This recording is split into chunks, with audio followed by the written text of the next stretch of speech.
Você vai fazer inimigos. Pessoas vão se ferir.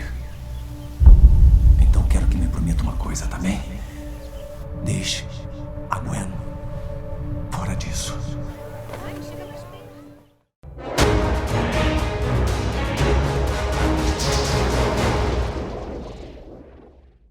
E aí, pessoal, tudo certo? Eu sou o Nicolas e sejam muito bem-vindos! Anteriormente, eu falei aqui com vocês sobre o primeiro filme dessa duologia do Andrew Garfield como Peter Parker. E mesmo que você não goste desses filmes, não dá pra negar que eles são sim sucessos de bilheteria. E não, isso tudo não foi por causa de um hype momentâneo para um filme de uma nova versão do Homem-Aranha naquela época. E no final do vídeo de hoje vai ter alguns fatos importantes que com certeza vão mudar a tua visão sobre o Mark Webb, o diretor. E eu prometo que muita coisa sobre esses filmes vai ser esclarecida aqui. E hoje a gente vai falar sobre o espetacular Homem-Aranha 2, o filme mais polêmico do personagem. Todo dia eu acordo sabendo que quanto mais pessoas eu tento salvar, mais inimigos eu faço. E é só questão de tempo até que eu encontre aqueles com mais poder do que eu posso lidar. O filme já começa explicando e esclarecendo alguns detalhes sobre o que aconteceu antes do Peter ir parar na casa dos tios. O pai do Peter tá lá no laboratório da Oscorp, freneticamente apagando tudo, todos os dados do projeto, e em determinado momento parece que ele já desconfiava que a Oscorp o vigiava, esperando o momento certo de roubar a resposta da fórmula. Tanto que em determinado momento até aquela credencial de Richard Parker, de funcionário, acaba sendo negada, como se ele já não fizesse mais parte da empresa. Quando ele chega em casa, ele acaba rapidamente gravando um depoimento, como se fosse um vlog lá no porão, explicando que muitos vão achar ele um monstro, e com razão, e que ele achava que teria mais tempo para resolver tudo isso. E com tudo que ele vivia até aqui, essa referência à questão de ter mais tempo para conseguir ajustar as coisas é porque, no fundo, talvez ele já pressentia que, brevemente, ele ia morrer. E com esse fim, ele não poderia concluir o projeto e, consequentemente, acabariam caindo em mãos erradas, que no caso é a Oscorp. E quando ele fala sobre aquela questão de acharem ele um monstro, pode ser o fato dele ter mudado totalmente a personalidade de alguém que era totalmente diferente, que era uma pessoa calma, que era um amigo e acabou se tornando outra pessoa. O fato de ser um monstro pode ser que ela se tornou alguém irreconhecível do que era antes. E eu tô falando, é claro, de Kurt Connors, um dos melhores amigos do Richard Parker lá na Oscorp e que depois acabou desaparecendo. E como eu falei até no vídeo anterior, o Connors foi responsável por arquitetar aí essa busca pelas respostas do projeto e até matar o Richard Parker. Tudo por causa da ambição. É um pouco tarde para a indignação e choque, cerca de 15 anos. Não tenho a menor ideia do que esteja falando. Richard Parker acreditava no que dizia, mas a sua ética, doutor, é da boca para fora. Eu não tive nada a ver com aquilo. Foi o que disse ao filho dele, Peter? Agora, nesse segundo filme, ainda nas sequências iniciais do que aconteceu no filme anterior, a gente tem outros ângulos, outros detalhes de todo aquele momento, sendo então aquele instante em que os pais do Peter já estão do lado de fora da casa do tio Ben e da tia May, e o Peter acaba segurando a mão do pai dele como uma tentativa de impedir que eles se machucassem, ou de certa forma ilustrando que ele estava tentando proteger os pais, e a resposta do pai dele é esse pequeno gesto tão simples, que é quase como se fosse: Peter, eu sei que você quer nos proteger, mas a tua segurança é mais importante. Juízo. Em seguida, a gente vai então para os dias atuais. O Homem-Aranha está perseguindo um cara, que mais tarde se revelaria o Rhino, e durante esse deslocamento do Homem-Aranha pela cidade, a gente consegue ouvir rapidamente as pessoas na rua, os civis gritando, apoiando, incentivando o herói.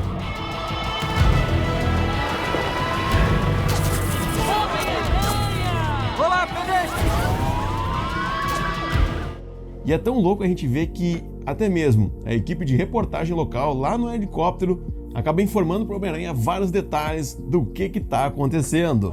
Um caminhão da Oscorp que levava plutônio foi roubado. Uma perseguição policial está em andamento. Beleza, vamos trabalhar!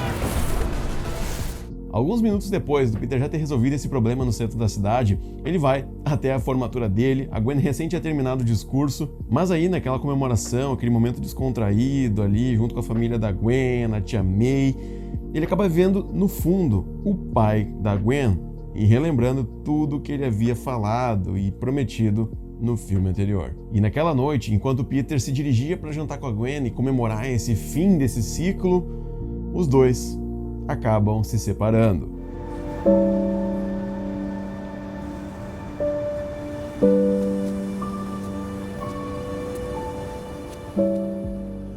Cara, uma coisa que eu sempre gostei de ver, tanto nas histórias em quadrinhos quanto nos próprios filmes do Homem-Aranha, é o feedback das pessoas, dos civis, sobre os atos dele. E como ele pode acabar salvando as pessoas de inúmeras formas diferentes. É uma turbina de vento. Você que fez? Não. Isso é incrível.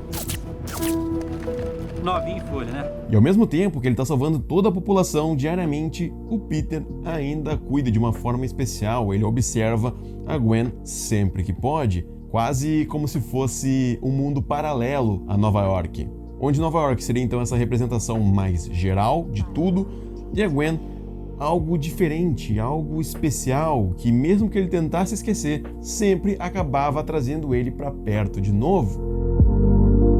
O vilão Electro com certeza poderia ser um vilão muito melhor trabalhado, e com certeza você aí já pensou sobre isso, ou se não pensou, já ouviu alguém falando. Mas assim, eu acho difícil alguém com uma saúde mental boa querer julgar o outro que tem problemas como algo raso ou mal trabalhado. Aqui, de uma forma bem mais leve, é quase a mesma ideia do filme do Coringa, se a gente parar pra pensar. Alguém que tinha dificuldades na vida, não era reconhecido pelo seu trabalho e as pessoas ignoravam, como se ele não existisse.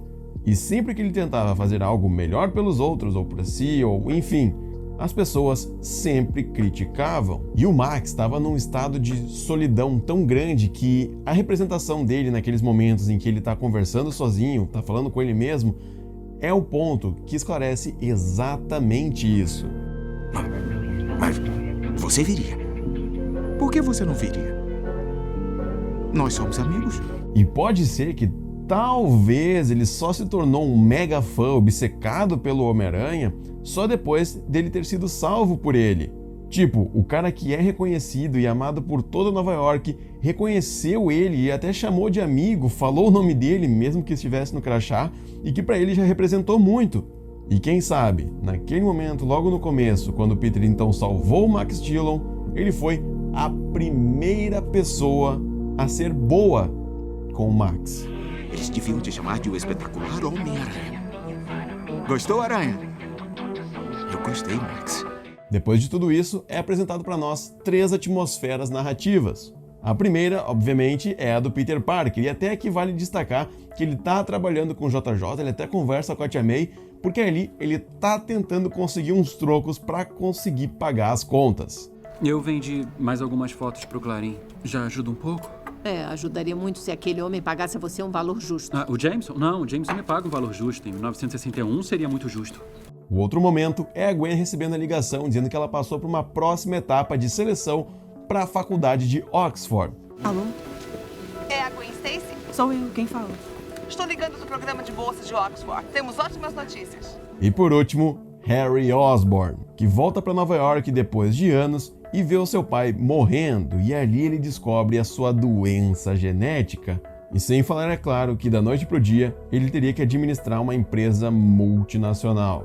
Então imagina, problemas de uma empresa gigantesca e depois saber que aos poucos ele já está morrendo muito mais rapidamente que qualquer outra pessoa na cidade ou no mundo. Alguém deve ter pensado em declará-lo legalmente incapaz. Isso teria tornado essa conversa muito mais fácil. Harry. Senhor Osborn. Não somos amigos. Agora, nesse momento, Max Dillon era considerado morto, alguém que nunca realmente existiu. Isso porque a Oscorp está tentando apagar qualquer dado, qualquer registro desse funcionário depois dele ter sofrido um acidente, enquanto ele tentava consertar lá alguma parte da Oscorp. E nesse setor da Oscorp parece que era gerado um tipo de bioeletricidade através de umas enguias geneticamente modificadas. E eu aposto que muitos de vocês aqui não repararam nisso, que ao fundo desse local onde o Max está, não é um hospital ou algum lugar para tratar ele, mas sim já era diretamente uma funerária, tanto que ao fundo tem um corpo sendo cremado, e nesse momento ele começa a sentir os efeitos da mutação. Enquanto toda essa loucura acontece, o Peter acaba recebendo, do nada, uma ligação da Gwen, dizendo para eles se encontrarem, conversarem um pouco, e ali eles tentariam estabelecer uma amizade. Tudo bem, eles não poderiam ficar juntos, e ela entende, mas não quer dizer que, de repente, eles não pudessem ser amigos. E cara, é até engraçado no meio dessa conversa, porque os dois acabam lançando pequenas indiretas um pro outro, tipo, não faz isso, a gente tem que ter algumas regras do que pode ou não fazer, e começa por isso, por aquilo, mas em determinado momento, o Peter deixa escapar que ele tá sim monitorando a Gwen, que ele tá observando ela todos os dias. Caramba. Por quê? Pra ver se eu tô segura? E o quê? E porque isso é o mais perto que eu posso estar de você. Finalmente, a gente tem o primeiro grande confronto do filme. Homem-Aranha versus Electro. Cara, essas cenas têm situações geniais, principalmente quando o disparador acaba fritando por causa do contato com o vilão e o herói precisa salvar as pessoas de ter um contato direto com essa eletricidade. E ele precisa fazer tudo isso rapidamente utilizando apenas um dos disparadores.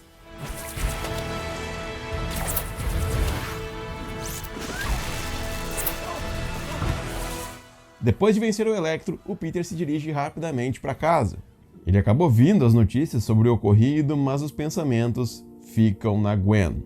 Depois, ele pensa em consertar o disparador, mas não imagina uma solução naquele momento. E talvez para tentar espairecer um pouco, ele até tenta começar a ouvir música, mas também, de certa forma, acaba lembrando da Gwen. Então, a única alternativa que ele acaba encontrando é tentar resolver aqueles mistérios da maleta do pai e acaba encontrando algo sobre um projeto Roosevelt. E daí naquela loucura toda e pesquisa e estruturação de um mapa, encher a parede com dados, no final, tudo sempre acaba levando um caminho para Gwen. E daí a câmera acaba focando em um bilhete que está no meio de toda essa loucura na parede, dizendo: por que eu tenho que perder você também?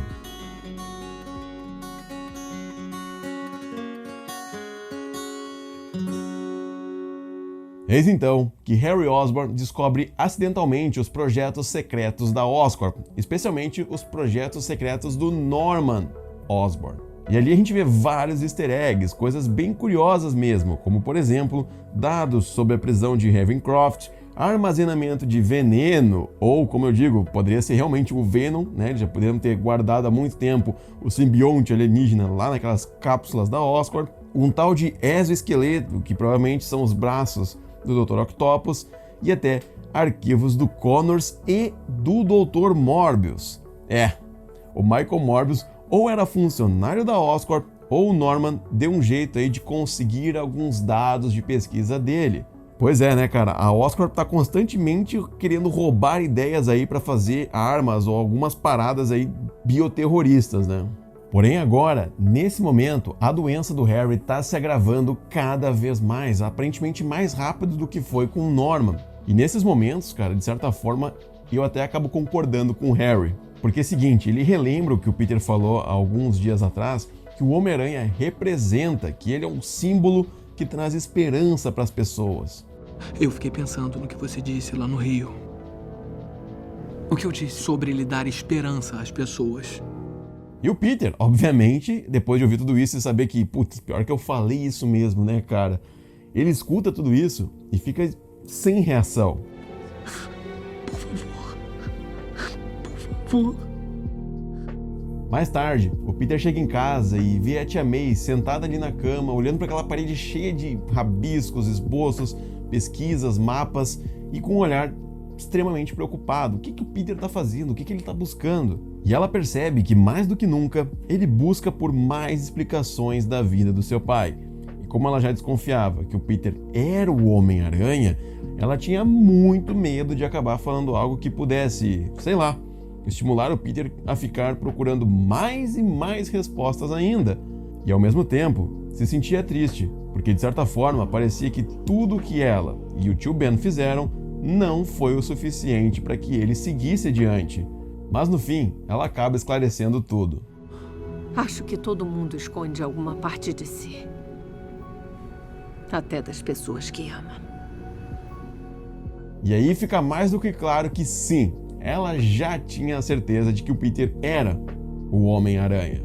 E desesperado com tanta informação e coisa acontecendo, a vida é uma bagunça, ele acaba indo até a Gwen para conversar.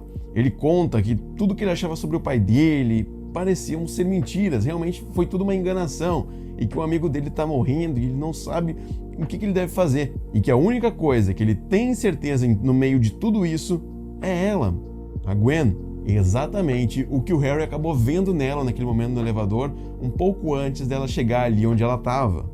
Por isso ele precisa de você. Não é? Para ajudá-lo a tomar as decisões. E cara, antes que o Peter pudesse concluir todo o pensamento dele, concluir aquela última frasezinha, a Gwen é chamada. E ele entende que aquele lugar todo, que ele nem tinha parado para analisar os arredores, ele entende que a Gwen foi chamada para o último processo de seleção lá da faculdade de Oxford. E mesmo que ele quisesse ficar com ela, ou torcesse para que ela ficasse em Nova York, pelo menos, ele entende no fim que esse é o grande sonho da Gwen. E o que ele acaba fazendo nesse momento? Simples. Ele apoia a Gwen. Gwen. Boa sorte. Depois de ouvir tudo isso, obviamente que naquele momento ele não demonstrou, mas quando ele chegou em casa, ele estava extremamente irritado, frustrado, desesperado, e ele acaba descobrindo algumas pistas daquele projeto Roosevelt, enquanto ele estava jogando os materiais para todos os lados. Então ele começa a ir lá pesquisar e tentar entender o que é esse segredo, esse mistério do pai dele. E depois de ter encontrado aquele metrô escondido no subsolo e visto várias informações guardadas, a mensagem completa do pai dele, quando ele sai daquele túnel, ele acaba recebendo uma ligação da Gwen dizendo: Peter, eu fui aprovada, eu passei na tua casa, tu não estava lá, mas eu queria te dizer que eu tô indo para o aeroporto e é isso, eu tô indo para a Inglaterra. Paralelo a tudo isso que está acontecendo, Harry Osborn vai em direção à prisão Ravencroft para tentar conversar com Max Dillon para fazer com que ele se aliasse aos propósitos do Osborn, que era entrar na Oscorp e conseguir ter acesso àqueles projetos, ao sangue das aranhas que foi armazenado em um setor especial. Então, ele consegue chegar lá com a ajuda do Max. O Harry consegue forçar aquele executivo a injetar o veneno das aranhas e ele acaba sofrendo uma mutação. E o Electro agora consegue ter controle sobre toda a energia da cidade. A rede é toda sua.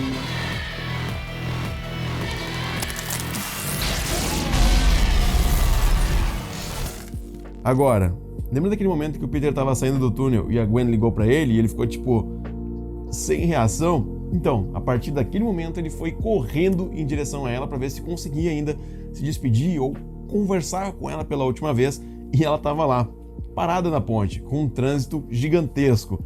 E o que ele acaba fazendo? Ele escreve do outro lado, na outra ponte, "Eu te amo", tudo através de teias, né? E ele acaba passando ali rapidamente, pegando a Gwen e levando no topo da ponte. Todos temos que fazer uma escolha.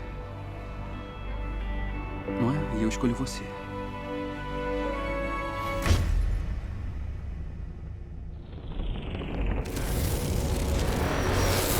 Mas de repente o Electro começa a tocar o terror, e aí, meu amigo, se prepara para sequências incríveis de ação.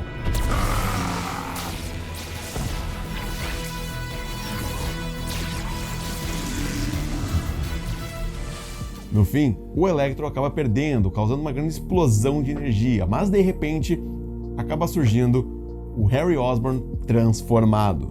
E ele descobre que o Peter é o Homem-Aranha. E naquele momento, ele captura a Gwen. E em seguida, larga ela do topo, lá em cima do relógio. E para quem é fã dos quadrinhos, quando viu tudo isso acontecendo, já imaginava que o pior poderia acontecer.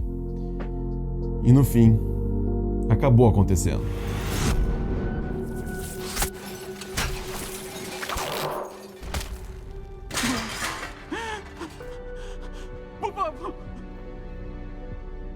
Cara, lembra que eu mencionei alguns minutos atrás que pro Peter a Gwen era um tipo de mundo paralelo ao que ele vivia em Nova York, o mundo que ele combatia, né, os crimes de maneira geral?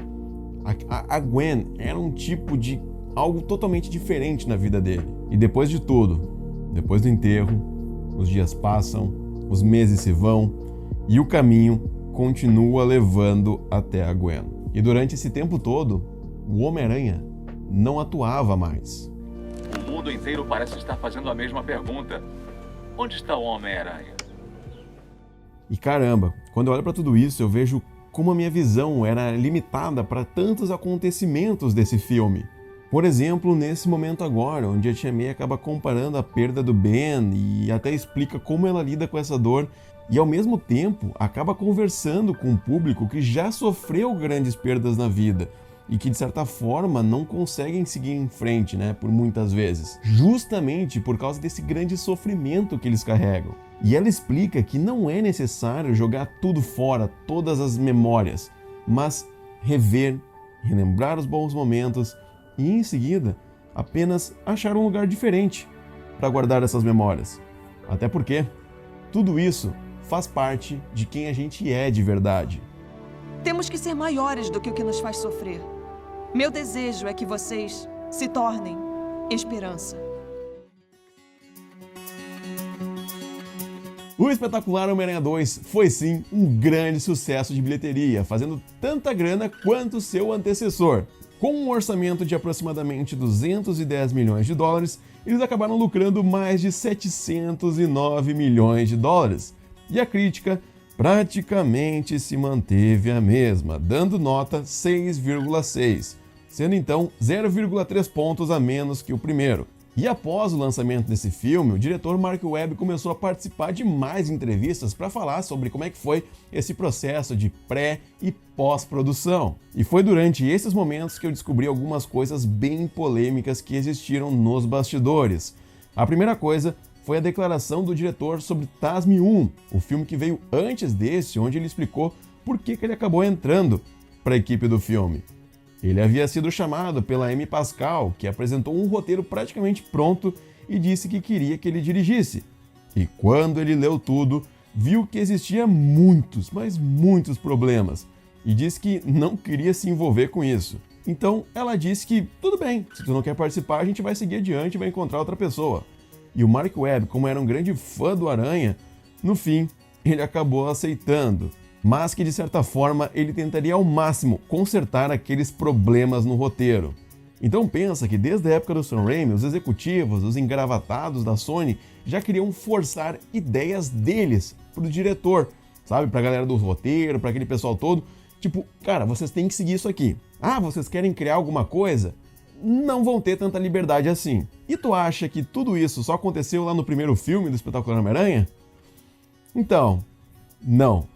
Continuou em Espetacular Homem-Aranha 2. Porque essa ideia de colocar vários vilões nesse segundo filme não era ideia do Mark Webb, tanto que ele até comentou em algumas entrevistas o medo que ele tinha de construir esse filme por causa desse excesso de personagens.